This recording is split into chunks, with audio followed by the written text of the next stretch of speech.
Hello, my name is Joanna and I'll welcome you to the Johanna Draconis, the Deconstruction of CPTSD podcast. In this episode, I will tell you what you can do in case you have an emergency and what to do to minimize the damage and reduce its duration. Before we start, I just want to say that I choose to switch this episode with the announced torture one because I realize that many listeners come from the US and the 4th of July is often a problem. So I thought this episode would be better this week than later on. Now, what do we do in case something goes wrong? Despite our best efforts, something happened. We got triggered, or a nightmare, or something else. Whatever the cause, we are now in a state of active PTSD.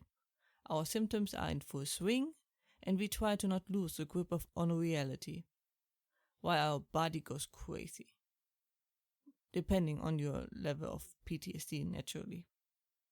Usually PTSD is in a somewhat passive state, dragging you down, but not really having strong symptoms. In active PTSD, we have the panic attacks, chest pain, visions, hallucinations, outbursts, hearing things, etc., depending on your symptoms and level of PTSD. Getting the PTSD active is bad, and I mean that besides the obvious feeling bad and having the symptoms, it also in a way weakens you. Sometimes it can take days to recover from one of these active phases. Is passive PTSD a siege on your well-being, then the active version is the attack to break the walls. It needs to be stopped as soon as possible to prevent as much damage as possible. To stick with the metaphor, the more often you get attacked, the more damage your walls. The more likely the next attack, the more likely another attack is happening, and the stronger the impact on you. This means sadly, the weaker you are, the more likely you will have an active phase. The better you are, the rarer the occasion. It's like with everything else in life. So we try our best to go up against the active phase as good as possible. With that said, let us go over everything step by step. What to do in a case of an emergency.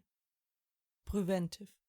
Naturally, the best way to deal with an emergency is to be able to spot it as soon as possible and take countermeasures.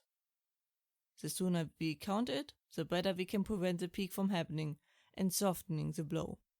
Not always possible, but extremely helpful. You should aim for being able to recognize your typical warning symptoms. Everyone has different symptoms, but they are not random. Those symptoms always flare up when your body is very stressed and or you are on your limit. Otherwise, go for the classics.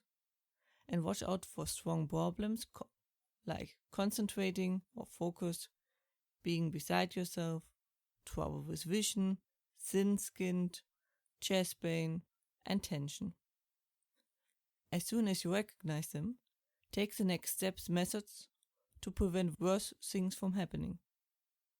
This is not an instruction to get rid of the warning symptoms and carry on, but get out and avoid it from happening. As such, an active phase would take you down for maybe a few days, depending on your case.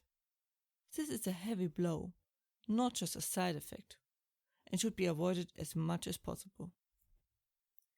First step, ensure you are safe. Relatively. At home, that means usually turning all lights on, or at least in the room you are in, and have no one else in the room, as you can't be sure what will be happening. Except, of course, they know what to do. Not at home, find a spot as safe as possible and fast.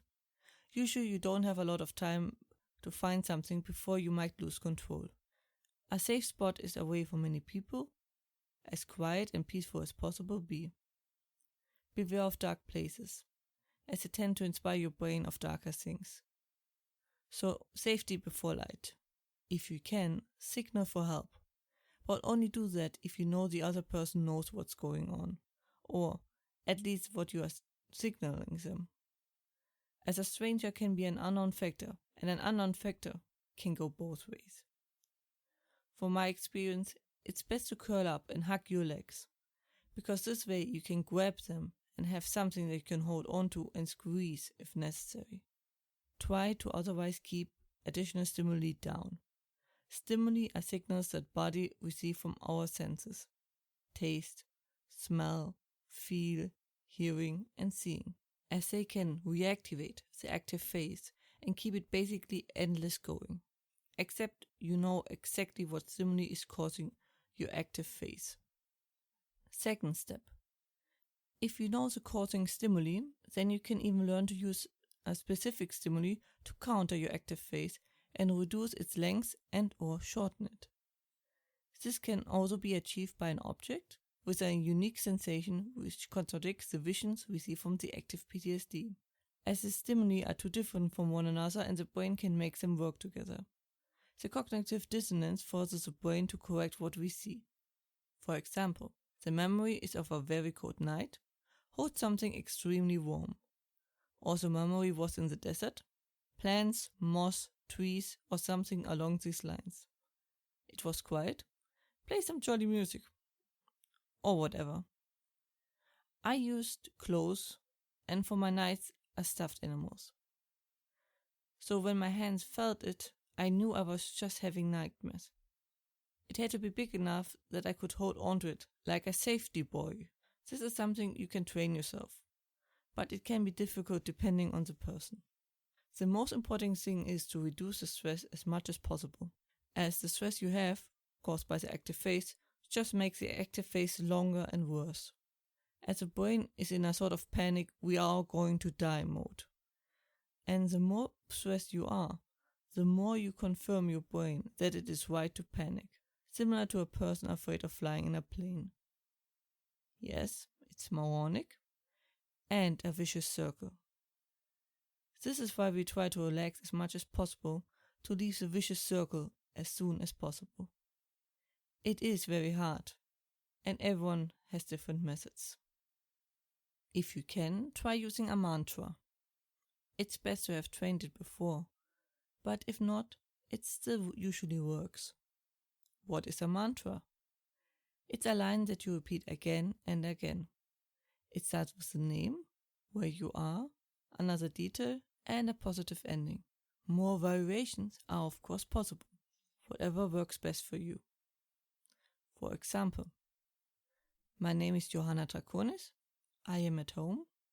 I am recording a podcast with my dog next to me. I am safe, and nothing bad will happen to me. My name is Johanna Draconis. I am at home. I am recording a podcast with my dog next to me. I am safe, and nothing bad will happen to me. My name is Johanna Draconis. I am at home. I am recording a podcast with my dog next to me. I am safe, and nothing bad will happen to me. And so on. It's important that you actually say the words. It hasn't to be loud, but you have to say it. How does it work? It's basically a way to override your thoughts. Similar to the advertisement, where they want you to hear the ad again and again until you automatically think about it.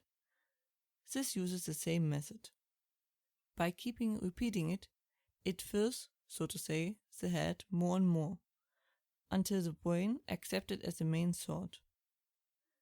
It's sadly not a guarantee, but it usually at least helps to calm down and take the bond of the active phase, and it's more likely to work if the brain is already used to it. The important thing is really to focus on it. Not just mumble it, close your eyes if necessary to focus on it. Another method is breathing techniques, often used by pregnant women as a way to deal with the pain along with the pregnancy. But since in this situation you can usually barely focus and are easily distracted, we take the simple one. The most simple one. Focus on your breath, how your breath flows into your body and how it leaves your body. Just on that. Breathe in, breathe out. Breathe in,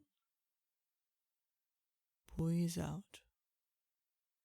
Breathe in, breathe out. I relax more just as I'm giving you these instructions. You can put a hand on your belly to feel the breath better if you want to. This has a very calming effect and numbs the pain a bit, at least usually. As said before, everyone is different. I would recommend the mantra for stronger cases and the breathing techniques for lighter ones. But it depends what you respond best to, whatever helps you avoid the worst of it. It is really important, so you just see what works best for you. Best not if you are in that moment. Step 3. Survive. Survive the peak. There's no point in fighting it. Just let it wash over you. Similar to being pushed underwater in the sea, there's no point in struggling against the wave. Relax, focus your energies, so if the wave passes, you can swim up and breathe. This is now all about how to use what you have left efficiently. This is now all about how to use what you have left efficiently. There is no reason to go against the stream, except there's a potential lethal danger ahead. Go with the flow until an opportunity opens up to get out. In my experience, it's really just best to let it wash over you, and no matter how drowning this experience appears to be, it passes. At this point, it escalated too much to really push against it. Just try to focus on the mantra, breathing, object, so it can help you stay afloat. Just hold on. Step 4. It is time to access the damage and head to safety. If you are already home, then of course you are most likely already safe. You are most vulnerable in this state. I recommend treating yourself to a few nice things. Something nice to eat, some nice music, the company of someone you love, or anything you enjoy doing. Take your time to properly calm down. You are most likely exhausted. It is best to rest afterwards if you can. Your body needs now rest and sleep to recover. Breathe. You made it. Hopefully, you won't have to deal with this anytime soon again. And that was it for today's episode. I am sorry if I still sound tired. Sadly, the situation hasn't improved much, but it should very soon. I hope you found this episode helpful and you liked it. You can find the transcript on johannatrakonis.com. It is written with an H. After all, you can find the link in the description. I would love to get some feedback from you. Like if I move too fast or you would like me to spend more time on a topic. You can reach me under contactme at johannatrakonis.com. Otherwise, I hope you have to use this knowledge as little as possible and you are alright. Watch yourself and take care.